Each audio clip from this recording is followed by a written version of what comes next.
Boy, everybody.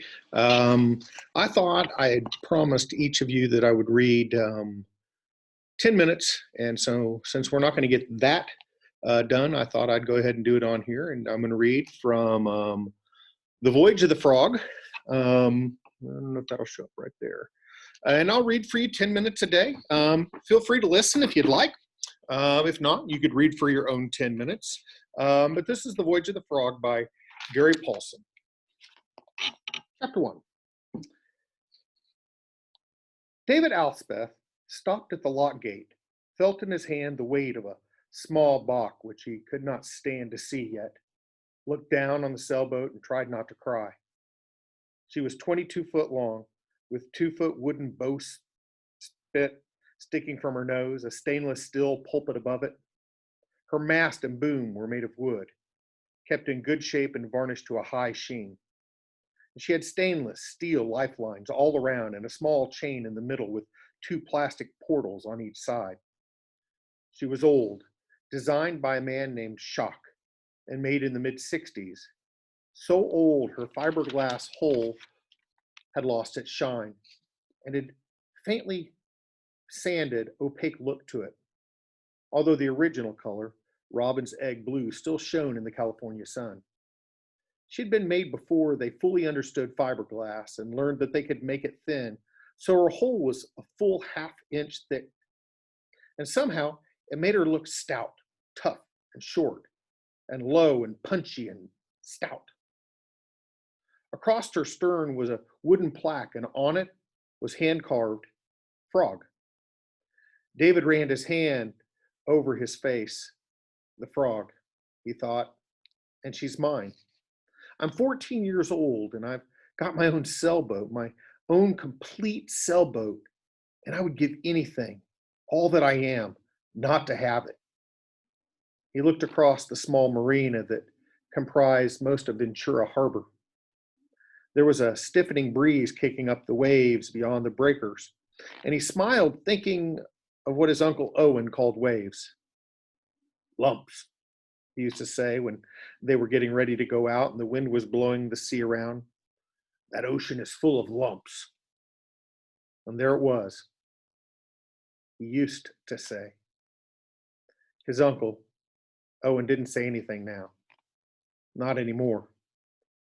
His Uncle Owen was dead. Oh God, he thought. This just stinks.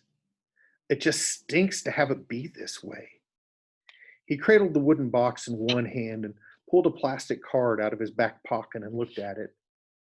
It was the Ventura Marina lock card made out to Owen Alspeth.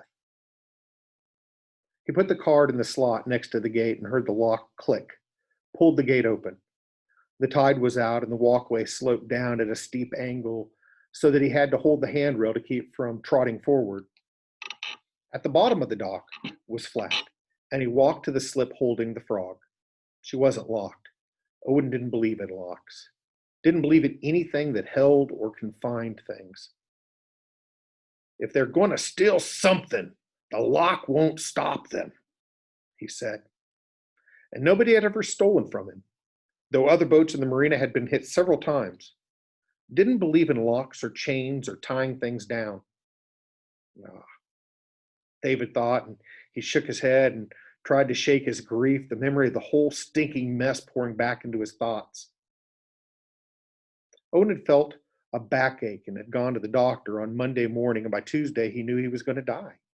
Knew that the cancer he had would kill him, that they couldn't do anything, nothing for him.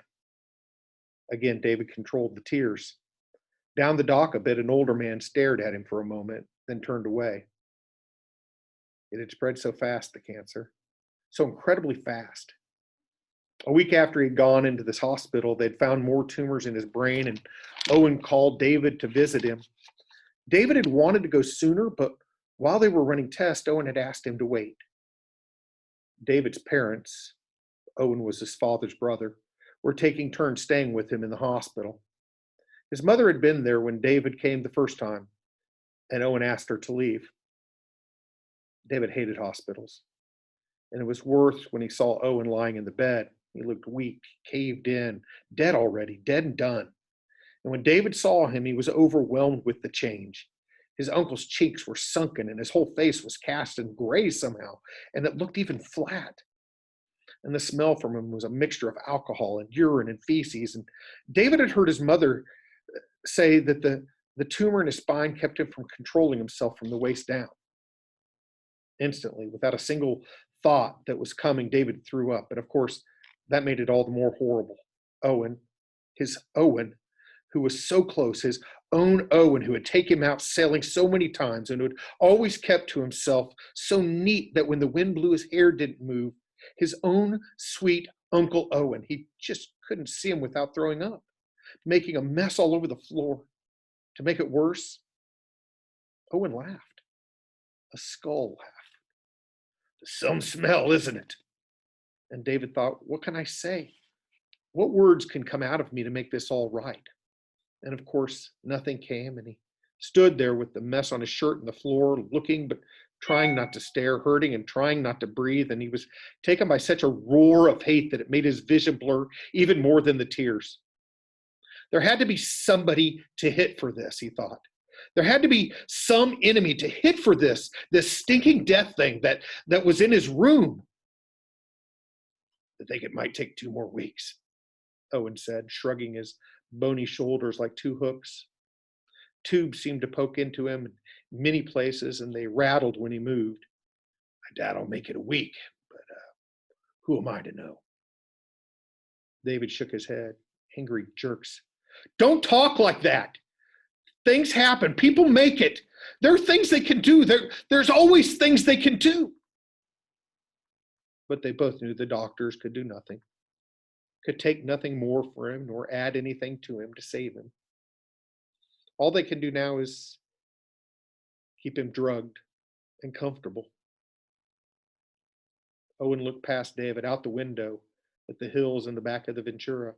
The smog haze was thickening and rolling. Brush-covered hills were bathed in a yellow muck. I want you to have the frog. Another violent shake. No, I can't take her. Not like this, not this way. You love that boat, and you live for it. You live for it. David trailed off, paused, finished lamely. I just can't. It wouldn't be right. Owen turned a dial on a small box at the edge of the bed. A tube ran from the box to a needle that entered his arm.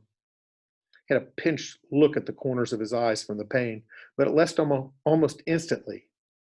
It's a drug computer. It drips morphine into me, and I can turn it up when the pain waves up. That's all. That's all there is for me now. Little victories, I guess. I could turn a dial and it softens my pain. My whole life has come down to that. Another silence. David was crying openly now, thinking of Owen. Once he had seen Owen dancing at a beach party with a heavy girl, and he picked her up and held her while they danced in the sand, holding her like a feather, laughing, his arms strong and tight. And now he seemed to be about to break from the weight of the sheets. Owen reached slowly to the nightstand next to the hospital bed, the increased drug dosage hitting him. And David saw now that there was a small envelope there. Owen scrambled for it with his bony fingers, caught it, and handed it to David. Here's the title. I signed it over to you. You know how hard it is to find a notary public in a hospital. The Marina card's in there. I think she still has some water in the tank, and there's some cans of food left in my last trip to Catalina. I need a favor from you. Anything. I would die for him and do anything to save you. Anything. I'm going to be cremated.